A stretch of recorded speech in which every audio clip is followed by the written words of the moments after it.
Новоселов ауылдық кітапханасы Шоқан Уәлихановтың туғанына 185 жылдық мерейтойына орай «Шоқаны бар ел, шоқтығы биік ел» бейнеролигін ұсынады. 9 ғасырдағы қазақ қоғамының айсыз аспанында құйрықты жұлдыздай жарқ етіп ағып өткен дарынды ғалым Шоқан Уәлиханов 1835 жылы дүниеге келеді.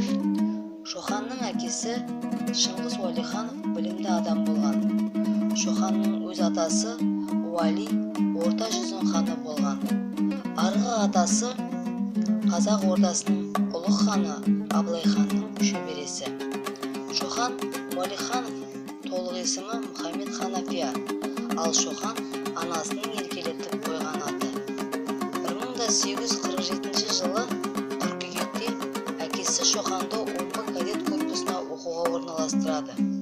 Уәлихановтың рухани өсуіне орыс әдебиетінің мұғалімі, шығыстанушы Костелецкий, мәдениет тарихынан сабақ берген Айдаудағы поляк ғалымы Гонсевский елеулі ықпал етті. Жас ақынның шығыс елдері, оның ішінде қазақ даласы жөнінде терең білімді екендігін Семен Тянчанский, Потанин, Ядринцев жоғары бағалаған. 1853 жылы Шоқан Уәлиханов кадет корпусын бітіріп, атты әскер корнеті дәрежесінде Сібір қазақ-орыс әскері 6 атты әскер полкының офицері болып тағайындалады.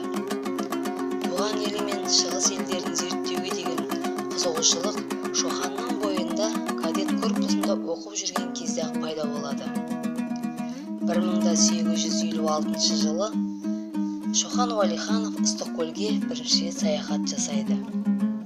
Ал 1858-1859 жылдары Қашқарияға сапар Уәлихановтың ғылыми қызметінің жаңа кезеңі болды. Бұл өлкені зерттеу болған ірі ғалымның даңқын әкелді. Шоқан Уәлихановтың еңбектері неміс, ағылшын және француз тілдерінде жарық көрген. Шоқанның этнографиялық, жанрлық, портретті және пейзаждық суреттемелерді көп орындаған алғашқы қазақ суретшісі болады.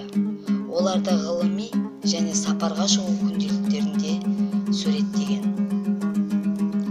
Шоқан Уәлиханов 1865 жылғы 10 сәуірде 30 жасында қайтыс болады. Алтын емел баурайында жерленеді. Шоқанның маңдайына жарқ етіп сөнген құйрықты жұлдыздай қысқа ғана ғұмыр сүру жазылды. Шығыстану әлемі аспанынан қазақ хандарының ұрпағы әрі орыс армиясының офицері Шоқан Уәлиханов құйрықты жұлдыздай ағып өтті деп жазды Василевский. Ол қазақ фольклорына жазбалар жасап, ғылым үшін Манас қырғыз эпосын ашты. Қазақстанда Шоқан Уәлиханов туралы естелік қалу үшін Көкшетау облысындағы аудан атауы Шоқан есімімен аталды.